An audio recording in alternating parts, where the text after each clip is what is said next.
السلام عليكم ورحمة الله وبركاته. الشماء كم جرت هردفتو تشانالي يوتيوبي أورو كمبيوتر سكول سجنتا كني جويا هرا كبني إسنيف فنيجرا سجنتا كني جويا هراس page setup and printing جرا page setup ساسر ريسورا في أكسمس أكاتا تي printing جيجو سجرا جرا حجة شورندين يوالين إلى الله إيجان يوتيوبي كين سبسكرايب لايك شير قراتي Hagat umra qophii keenyaatti nu waliin turtii gaarii isiniin jenna. Egaan sagantaa keenya guyyaa har'aatiin page setup fi printing ilaalla. Dan page layout keessa dhufna. Jalqaba as hoomii gubbaa dhufuudhaan san booda page layout bakka jedhu kana dhufnaa jechuudha. Asirraa argaa jirtu ta'e page setup kan jedhu ni jira. Jirri kun page setup jedhamanii waamamu warra asirratti argaa jirtan kun. Kanaaf gosoota hedduutu jiru. Innis margin orientation size jara kana waliin laalla. Egaan margin kan nuti jennu gosa baay'eetu jiru asirraa. Page dhuma kan asirratti argaa jirtan barreeffama adda addaa xalayaa adda addaa baasuu yeroo barbaadan gosa barreeffama size filattanudha. Fakkeenyaaf asirraa normal kan jedhu yeroo asitti buutan inni kun sulmaa normaal irra jira. Itti aansuudhaan mee narrow kan jettu kan yeroon tokko asirraa maal taasa jedhu sitti ilaalaa bakka maawuziin jiru kanarraa dabalaa ballataa walitti deemaa jechuudha. So asirraa argaa jirtu yoo ta'e akkuma magartan ni ballataa jechuudha baay'ee. Yeroo narrow isa jedhu kana caafii irratti walitti siqaa deemaa jechuudha. Moderate kan jedhu kan ammoo yoo ilaaltan kun asirraan gadi siqaa dhufaa jechuudha walitti as deebi'aa mee ilaalaa asirraa keessoo ammatee xiqqoo seenee jira jechuudha. Inni kun margin jedhamee waamama. Mirrored kan jedhu kun asirratti argaa jirtu ta'e fakkeenyaaf saayizii kitaabota garaa garaa hojjechuudhaaf yeroo barbaadamna jechuudha. Inni kun akkasitti adda baasaa jechuudha. Kun gosa saayizii isaa baafamu keessaa. Saayizii margin jedhu kana kan mataa keessanii hojjechuu barbaadan xumura kanarra dhufuudhaan customize margin kan jedhu yoo tuqattan asirratti dhufaa jechuudha. Customize irratti yeroo tuqattan asirraa ni dhufa. Kun normaali sirrii irratti sin agarsiisa. Fakkeenyaaf asirratti margin kan jedhu top left gutter kan jedhu kun ni jira. Top kan nuti jennu kun kan gubbaa irra kana, left kan nuti jennu immoo gama bitaa kanarraani, akkasuma right kan nuti jennu gara kanarraani, bottom kan nuti jennu immoo jalee kanarraani jechuudha. Asirraa saayizii isaa kana gutter kan nuti jennu immoo kan dudduuba kanarraan gara kanatti argamudha jechuudha. Mee akka inni godhu ilaalla. Asirraa top isa jedhu kan yoon dabalaa deem saayiziin isaadhaa maal ta'a deema asirraa argaa jirtu yoo ta'e kun dabalaa deemaa jechuudha. Bakka kana ilaalaa mila bakka kanatti argaa jirtu yoo ta'e gadi deemaa jechuudha. Yoon xiqqeessaa deemu immoo ol deemaa deema argaa jirtu yoo ta'e sagadii kan ol dabalamaa deema. Leeftii kanallee yoon tokko maal ta'a deema akkas gara bitaatti yaa'aa deemaa jechuudha bakki previewin isaadhaa kun jechuudha. Dan itti aansuudhaan gutter isa jedhu kana yeroo tuqxan dudduubee kanarraa jala isaarraa argaa jirtu yoo ta'e lakunoosii akkasitti dabalaa dhufaa jechuudha. Asirraa yoo xiqqeessin yeroo kitaabota garaa garaa hojjechuudhaaf jennu maxxansawwan adda addaa jalee irratti waan addaa qabsiisuu yeroo barbaannu akkasitti hojjannaa jechuudha. Dan jalee irraa immoo akkasitti yeroo dabalaa deemu mee jalarra geessee isinitti agarsiisa. Akkaataa kanaan yeroo dabalaa deemtan akkasitti dabalaa deema. Mirgarraan illee akkasuma argaa jirtu yoo ta'e akkinitti dabalaa deemaa jiru. Kanaaf haala kanaanii jechuudha. Inni itti aanu immoo orientation kan jedhu haaluma kanaan asirraa multiple page illee gochuu dandeessu. Fuula 2, fuula 3 akkaataa kanaan illee akkasitti jijjiiruu dandeessu jechuudha. Page setup margin keessatti jechuudha.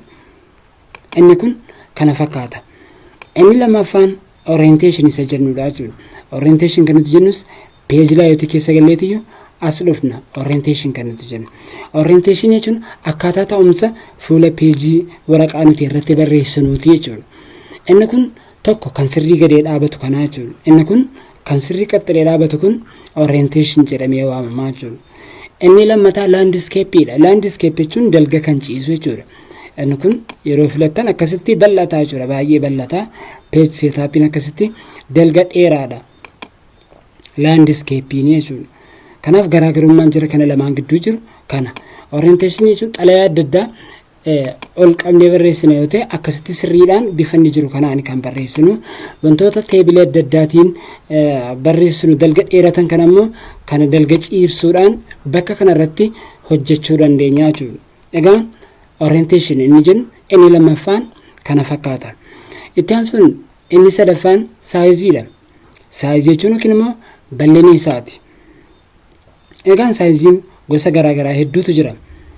Kan xalayaa akkasuma 11, 17, legal statement, A4, A5, B5, B4 kan jedhamutu jira jechuudha. Fakkeenyaaf gosa xalayaa kana 8.5 baay'isuu 11 mee akkam akka godhu ilaalla. Daarii kanarratti naaf ilaaluu dandeessu. Leetar isa jedhu yeroo tokko akkasitti walirraa siqaa deemaa jechuudha. Itti aansuudhaan A4 akkasii A3 immoo guddaadha baay'ee waraqaa guddaa irratti kan hojjetamu A3 jedhamee waamama. Mee A3 irraan kan argaa jirtu ta'e baay'ee bal'atee jira jechuudha. Inni kun A3 jedhamee waamama. Saayizii isaati jechuudha. Kun gosa baay'eetu jiru. Saayizii kan mataa keessanii hojjechuu barbaadu yoo ta'e immoo more paper size kan jedhu ni jira.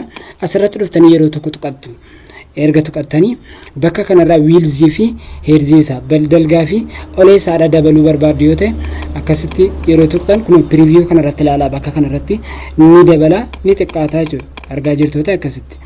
Heetii isaallee yeroo hojjettan akkasitti dabalaa xiqqaataa deemaa jechuudha. Haala kanaan hojjechuu dandeessu jechuudha.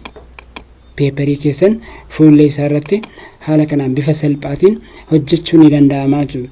Inni itti aansu inni arfaffaan yookiin immoo inni xumuraa piriintingiidha. Yeroo hojjennee erga xumurree booda akkaataa itti piriinti goonuudha. Egaan viidiyoo kanaan dura isin hojjedheen jira. Keessa seentanii ilaaluu dandeessu. Akkaataa dookumantiitti piriinti godhan ammas irra deebi'een isinitti agarsiisa asirratti. Piriinti gochuudhaaf erga hojjettanii xumurtanii booda bakka faayil jedhu kanarratti yeroo tokko dhuftanii gadi tuqattu. Erga tuqattanii piriint kan jiru ni jira kunoo bakka kanarratti. Asitti yeroo tokko gadi tuqattu. Eeganaa piriinti bakki jedhu kunoo ni jira jechuudha. As keessas seetaappii gosa adda addaatu jiru. Orientation kan jedhu, paatroot orientation kan jedhu ni jira jechuudha. Paatrootiin kan akkasitti dhaabbatee jiru kana laandiskeepiin immoo kan dalga ciisudha. Mee laandiskeepii goona argaa jirtu yoo ta'e akkasitti dalga naanna'aa jechuudha. Kun A3 irra jira. Fakkeenyaaf A4 mee goonu ni xiqqaata. A4 yeroo goonu akkasitti xiqqaataa jechuudha.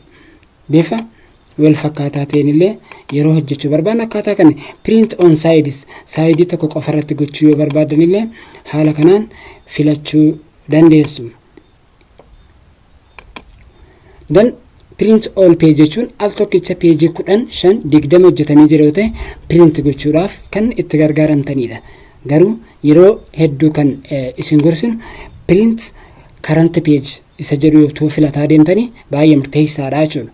Fakkeenyaaf peejii 10 keessaa peejii jalqabaa qofa print gochuu barbaaddu yoo ta'e current page isa jedhu irra yoo keessanii print jettan kallattiidhaan kana qofa isinii baasaa jechuudha. Kan addatti immoo fakkeenyaaf fuula tokkoffaarra jiruu fi shanaffaarra jiru print gochuu barbaaddu yoo ta'e custom printii kana keessa dhufuu dandeessu. Printii kana custom printii irratti erga gootanii booddee fakkeenyaaf peejii jalqabaa erga gootanii booddee asitti koomaa jettanii ammas peejii shanaffaa koomaa gootanii peejii torbaffaa gootanii print yoo jettan peejii 10 keessaa peejii jalqabaa shanaffaarra kan jiruu fi torbaffaarra kan jiru qofa print isinii gochuu danda'a jechuudha. Egaan bifa salphaa ta'een akkaataa kanaan print gochuu ni dandeessu. Hordoftoota keenya sagantaan keenya guyyaa har'aa kana fakkaata. YouTube keenya Oro Computer School subscribe, like, share gochuun hordoftoota keenyaan gaa isiniin jenna. Sagantaa keenya har'aa waan hordoftaniif galatooma. Assalaamu alaykum wa rahmatullahi wa barakaatuh.